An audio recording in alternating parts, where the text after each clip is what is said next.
ہوں کیونکہ فیملی کی ہمیشہ بڑی کنٹریبیوشن ہوتی ہے. جب کوئی کتاب لکھتا ہے یا کام کرتا ہے تو ان کی سپورٹ کی بڑی ضرورت ہوتی ہے. تو میں آپ کے دوستوں کو، آپ کے جو کولیگز تھے، تو اس سیرمنی کے اندر میں آپ کو بھی مبارک دیتا ہوں. اکرام، دیکھیں، مجھے آپ سے جتنی بھی میری بڑی پرانی، میرے خیال میں تقریباً اوور 30 سال ہماری واقفیت ہے. تو جو آپ نے شروع میں بات کی کہ جو چیز میں نہیں بھولتا کہ جب میں نے پولیٹکس شروع کی تو وہ ایسی تھا جب میں نے سوئمنگ شروع کی.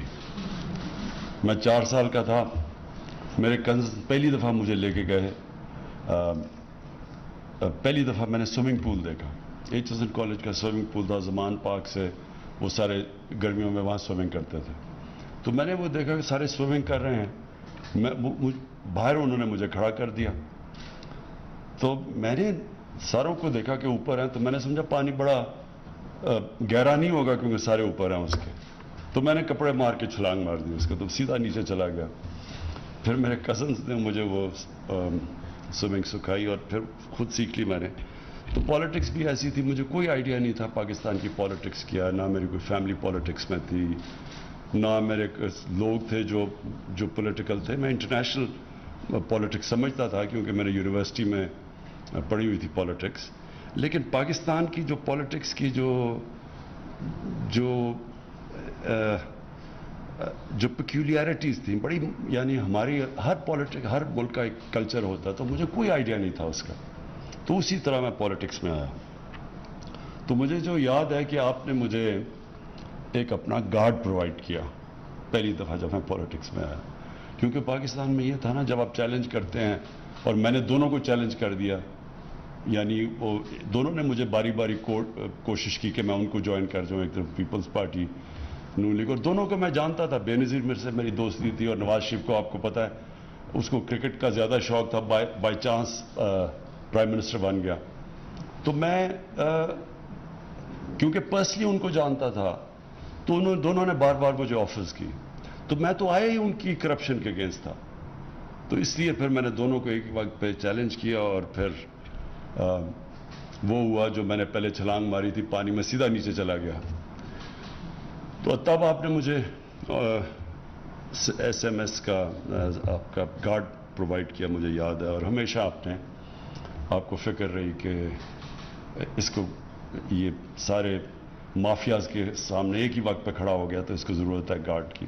تو وہ تو ایک سائڈ تھی. دوسری جو آپ کی رائٹنگز ہیں، دیکھیں آپ کی رائٹنگ میں 2 چیزیں جو مجھے بہت پسند ہیں. ایک کہ آپ کی رائٹنگ ہمیشہ اس میں پیٹریوٹزم نظر آتی تھی، ملک کی تکلیف، ملک کی درد نظر آتی تھی.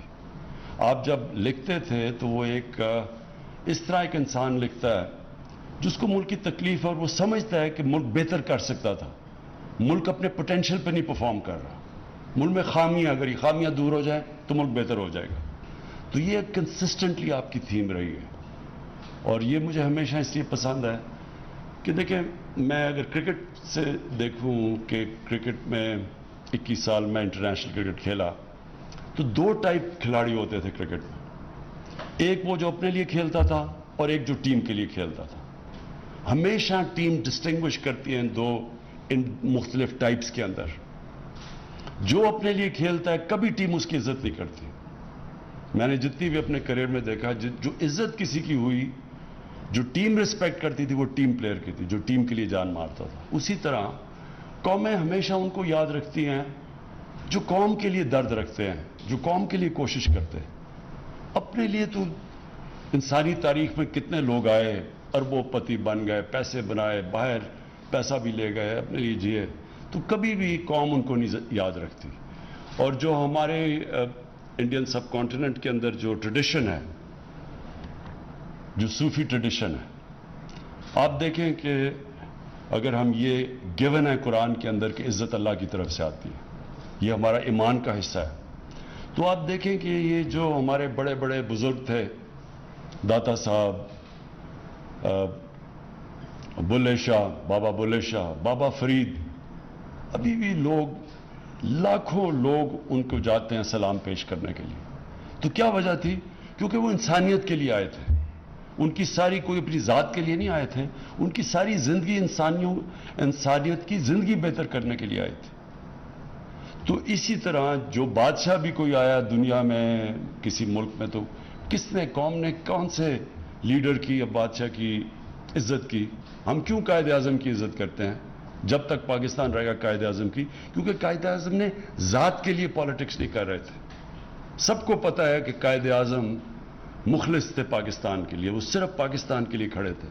تو اس لیے آج بھی ہم اور ہمیشہ جب تک پاکستان رہے گا تو قائد اعظم کو رسپیکٹ سے ان کا نام لیا جائے گا. جس طرح نیلسن منڈیلا ساؤتھ افریقہ میں 27 سال جیل میں گزار کے سب کو معاف کر دیا کیونکہ اس کا اپنے سے ذات سے بڑا کاز تھا. تو اس لیے اکرام جو آپ کی رائٹنگ وہ میں اس لیے اپریشیٹ کرتا تھا, ہمیشہ کرتا ہوں, کیونکہ آپ ایک اپنی دیانتداری سے کہ کیسے ملک بہتر ہو سکتا ہے آپ لکھتے تھے. لوگ آپ سے ایگری کریں یا نہ کریں وہ مختلف چیز ہے, لیکن پیٹریوٹزم ایک بیچ میں ملک سے جو پیار تھا وہ سامنے آتا ہے. دوسری چیز کہ یہ بھی میرا کرکٹ سے ایک میں نے اپنے کرکٹ ایکسپیرئنس میں چیز دیکھی کہ 2 ٹائپ کھلاڑی ہوتے تھے. ایک کھلاڑی جب گراؤنڈ پہ قدم رکھتا تھا تو اس کی ساری ذہن میں سوچ یہ ہوتی تھی کہ میں اگر ہار گیا تو کیا ہوگا, کہ اگر میں میچ جیتا نہ تو کیا ہوگا, کتنی مجھے ذلت ملے گی, مجھے مذاق اڑے گا, میرا یہ ہوگا. تو ان کی ساری جو مائنڈ سیٹ ہوتا تھا وہ ہار کے خوف سے سارے فیصلے کرتا تھا. اور دوسرا جو کہ چیمپئن بنتا تھا کھلاڑی, وہ ہمیشہ یہ سوچتا تھا کہ میں اگر جیت گیا تو کیا ہوگا. یہ 2 ڈفرنٹ مائنڈ سیٹس ہیں. ایک ہے رومانٹک, ایک ہے جو آئیڈیلزم, رومانٹسزم. دنیا میں کسی نے بھی بڑے کام کیے ہیں تو وہ ہمیشہ آئیڈیلسٹک ہوتا ہے. وہ بڑی بڑی خواب دیکھتا ہے, وہ پکچر کرتا ہے جیت کیا ہوگی اور پھر وہ باقیوں سے بڑا سوچتا ہے. اور دوسرا ہوتا ہے پیسمسٹ, جو کہ ہمیشہ جس کو کہتے ہیں ریئلسٹ, ریشنلسٹ. وہ ہمیشہ اپنا سوچتا رہتا ہے کہ A=B, یعنی کہ میں اگر یہ ہو گیا تو کیا ہوگا, یعنی جو عقل کا غلام ہوتا ہے. میں مثال ہمیشہ دیتا ہوں ایڈمنڈ ہلری کی, کہ جب اس نے فیصلہ کیا ماؤنٹ ایوریسٹ پہ چڑھنے کا تو اس سے پہلے جتنے بھی لوگوں نے کوشش کی تھی یا وہ مر گئے تھے اور یا وہ فیل ہو گئے تھے. تو ریشنلزم تو کہتی تھی کہ یا آپ مر جاؤ گے یا فیل ہو جاؤ گے, کیونکہ وہ ڈیٹا تو یہ کہتا ہے. تو یہ ایک رومانٹسزم ہوتی ہے, ایک آئیڈیلزم ہوتی ہے کہ نہیں جدھر باقی فیل ہو گئے میں کامیاب ہوں گا. تو یہی مائنڈ سیٹ ہوتا ہے ایک انسان کا جو کہ بڑے کام کرتا ہے اور جو ایک پازیٹیو تھنکنگ ہوتی ہے, اور جو ایکچولی دنیا کے اندر جتنے بھی بڑے کام ہوئے وہ ہمیشہ یہ آئیڈیلسٹ نے کیے تھے, جو خواب دیکھنے والے لوگ تھے. تو آپ کی بھی اکرام جو آپ کی کتاب کے اندر جو بیسک تھیم ہے کہ یہ ہمارے مسئلے ہیں, اگر ہم یہ ٹھیک کر دیں, تو بھی آپ نے بات کی کہ ملک میں کتنا پوٹینشیل ہے, ہم کدھر جا سکتے ہیں. تو جس کی وجہ سے میں پالیٹکس میں آیا تھا, کیونکہ کبھی باقی تو کوئی پالیٹکس میں آیا, ان کو تو کوئی جانتا ہی نہیں تھا اس سے پہلے. کس کو کوئی جانتا تھا؟ میں تو سب سے بڑا اس وقت نام بن چکا تھا پاکستان میں, مجھے ضرورت نہیں تھی پالیٹکس کی, کہ کسی چیز کی کمی نہیں اللہ نے دی تھی, سب کچھ دے چکا تھا اللہ پالیٹکس میں آنے سے پہلے. تو لیکن یہ سوچ تھی کہ ہمارا ملک, ہم جب دنیا کو دیکھتے تھے اور اپنے ملک کو دیکھتے تھے تو ہم فیل کرتے تھے کہ ہم نے اپنے سے ظلم کیا. ہم نے اس ملک سے جو اللہ نے یہ نعمت, پاکستان کا نام جو اللہ کی نعمت ہے, اس سے ہمیں انصاف نہیں کیا.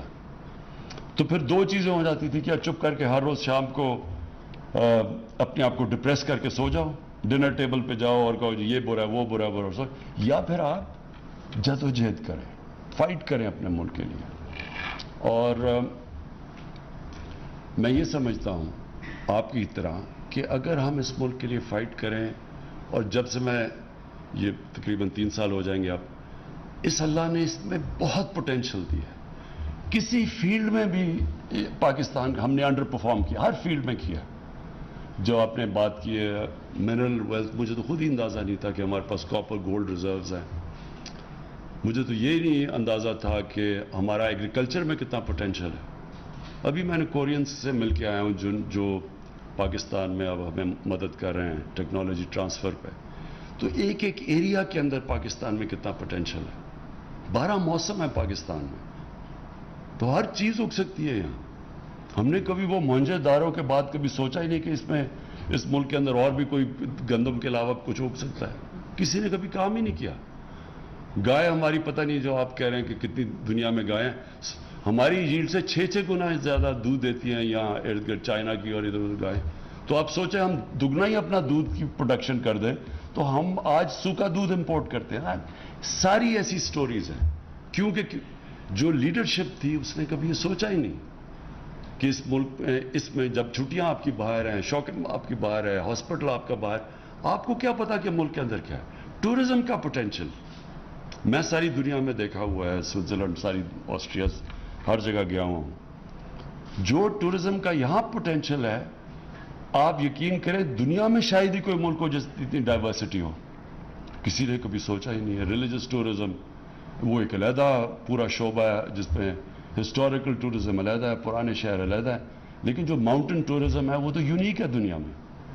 سوئٹزرلینڈ کی, یہ معید آپ کی انفارمیشن کے لیے, آدھا ہے سوئٹزرلینڈ پاکستان کے ناردرن ایریاز کا.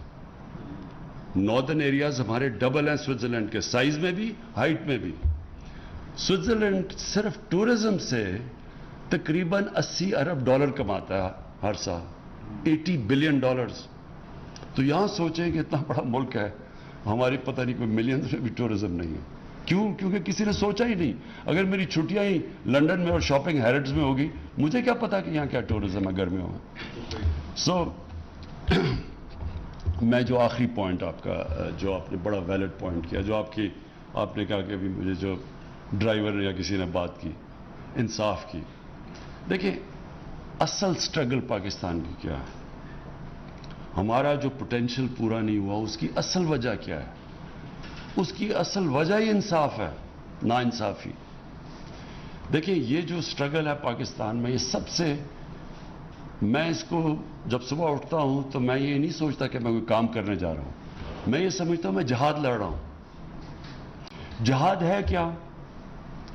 جو ابن خلدون نے اپنے فلسفے میں لکھتا ہے, جو کہ ماڈرن ہسٹری کا جس کو باپ سمجھا جاتا ہے, اس نے کہا کہ جو میرا سارا تجزیہ ہے اپنے دین کا, اس میں صرف اللہ ہمارے سے ایک چیز چاہتا ہے کہ اس نے ہمیں زمین میں بھیجا کیوں ہے, انصاف قائم کرنے کے لیے.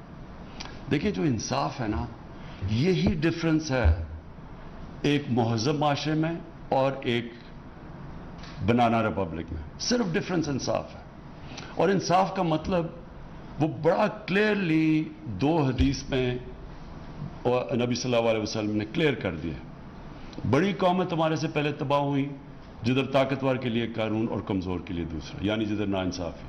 اور میری اگر بیٹی بھی جرم کرے گی تو اس کو سزا ملے گی. تو کوئی قانون سے اوپر نہیں ہے. ساری جنگ ہمارے 3 سال میں کیا چل رہی ہے کہ ایک پریولیج کلاس کہتی ہے کہ باقیوں کو آپ جیل میں ڈال دیں لیکن ہم جو مرضی کریں, ہم قانون کے نیچے نہیں ہیں, اور اگر آپ ہمیں ہاتھ لائیں گے ہم آپ کی گورنمنٹ گرا دیں گے. یہ بیسک ہے سارا. تو یہ ہے سٹرگل پاکستان کی. جب تک جو بھی معاشرہ یہ سٹرگل جیتتا ہے وہ اوپر چلا جاتا ہے. وسائل کی وجہ سے آپ کبھی بھی امیر ملک نہیں بنتے, نہیں تو سوئٹزرلینڈ تو غریب ترین ملک ہوتا, وہاں تو کوئی وسائل ہی نہیں ہے. لیکن امیر ملک بنتا تب ہے جس کے اندر رول آف لا ہوتا ہے, قانون کی حکمرانی ہوتی ہے, طاقت کی حکمرانی نہیں ہوتی. طاقت کی حکمرانی جنگل کا قانون ہے, مائٹ از رائٹ. انسانی معاشرہ بنتا ہی انسانی معاشرہ تب ہے جب اس کے اندر رول آف لا ہوتا ہے. یہ جو رول آف لا ہے, اس کے لیے ایک معاشرے کے اندر اس میں مورل ویلیوز اور مورل سٹینڈرڈز اور مورل اتھارٹی چاہیے, نہیں تو آپ انصاف نہیں کر سکتے. ساؤتھ افریقہ کے اندر انہوں نے ان کے ایکس پریزیڈنٹ زوما کو, انہوں نے کرپشن کے اوپر بڑی مشکلوں سے اس کے لیے کچھ اس کو بلانے کی کوشش کی, تو لوگ سڑکوں پہ نکالے, شور مچ گیا. اب وہ سارا بیک ٹریک کر رہے ہیں, کہ کسی طرح آپ ہم اسے بچا لیں، کیونکہ یہ قانون کے اوپر ہے. آپ کبھی بھی کسی اسکینڈینیوین ملک میں اس چیز کا نہیں سنیں گے. جب وہ آئس لینڈ یا چدربیدا یا فن لینڈ یا آئس لینڈ، جب ان کے پرائم منسٹر کا نام آیا پیناما میں، سارے لوگ اس کے گھر کے پاس پہنچ کے اس کو ریزائن کرنا پڑا. یہ صرف اور صرف جن معاشروں کے اندر قانون نہیں ہوتا، انصاف نہیں ہوتا، ادھر یہ لوگ ایک پریویلیج کلاس آ جاتی ہے.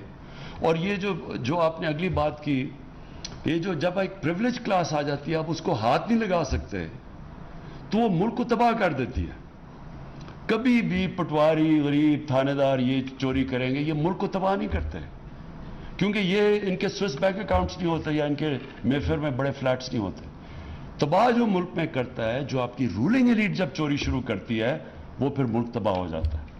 اور اس کی فیکٹ آئی پینل جو یونائٹڈ نیشنز کے سیکرٹری جنرل نے جو اپنے نیچے پینل بنائی ہے اور اس میں بتایا کہ یہ امیر غریب ملکوں میں فاصلے بڑھتے جا رہے ہیں، تو انہوں نے ایکچولی سال کی پوری رپورٹ کیا انہوں نے کہا کہ غریب ملکوں سے ہر سال 1000 ارب ڈالر چوری ہو کے امیر ملکوں میں چلا جاتا ہے، منی لانڈرنگ ہو کے، اور آف شور اکاؤنٹس میں چلا جاتا ہے. تو یہ کوئی غریب لوگ تو نہیں کر رہے ہوتے، یہ ساری رولنگ ایلیٹ ملک سے پیسہ چوری کر کے باہر لے کے جاتی. کیوں کرنا پڑتا ہے؟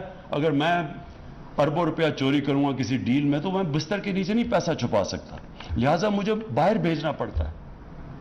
اور تو میں دگنا نقصان کرتا ہوں. پہلے میں چوری میں نقصان کرتا ہوں، پھر جب اس کو ڈالر میں کنورٹ کر کے باہر بھیجتا ہوں، اس سے بھی بڑا نقصان کرتا ہوں، کیونکہ ملک میں افیکٹ ہوتا ہے آپ کی کرنسی. یہ منی لانڈرنگ سے آپ کا ڈائریکٹ امپیکٹ پڑتا ہے کرنسی پہ، اور کرنسی پہ امپیکٹ پڑتا ہے جب آپ کی وہ کرنسی گرتی ہے، ساری چیزیں مہنگی ہو جاتی ہیں، غربت پھیل جاتی ہے. یہ سارے غریب ملکوں کا یہ کہانی ہے. ہر جگہ لوگ بیٹھے ہوئے، ان کے حکمران جن کے بڑے بڑے محلات ہیں ساؤتھ آف فرانس میں، باہر آف شور اکاؤنٹس ہیں، سارے غریب ملکوں کا یہ حال ہے. اس لیے وہ غریب نہیں ہیں کیوں وسائل کی کمی ہے، اس لیے غریب ہیں کہ ان کی بھی رولنگ ایلیٹ اس طرح جو ہمارا انہوں نے جس کو اس ملک کو پلنڈر کیا ہے، وہ یہی کر رہے ہیں سب. سو وہ اسٹرگل اصل میں یہ ہے ان کو قانون کے نیچے لانے کی. جب آپ رولنگ یہ طاقتور کو لے کے آتے ہیں قانون کے نیچے، تو پھر وہ جو حدیث ہے کہ بڑی قومیں تمہارے سے پہلے برباد ہوئی.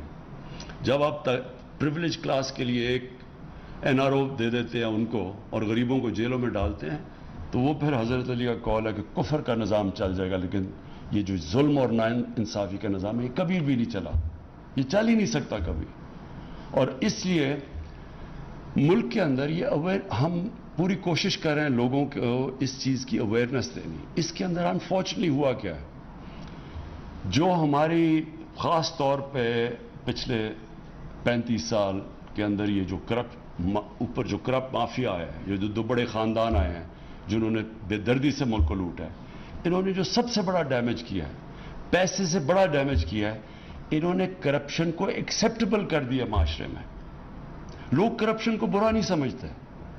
آپ کسی بھی، میں انگلینڈ کے اندر جتنی بھی ٹائم گزارا ہوں، کسی پولیٹیشین، بزنس مین، خاص طور پہ پولیٹیشین، اس کے اوپر اگر کرپشن کا ایلیگیشن لگ جاتا ہے کہ پبلک کا پیسہ چوری کرے، نہ وہ کوئی اس کو پارٹی پہ بلاتا ہے، نہ اس کو کوئی کھانے پہ بلاتا ہے، نہ ان سے کوئی ملنا چاہتا ہے، ان کی ٹوٹل معاشرے کے اندر ان کو آسٹرسائز کر دیا جاتا ہے.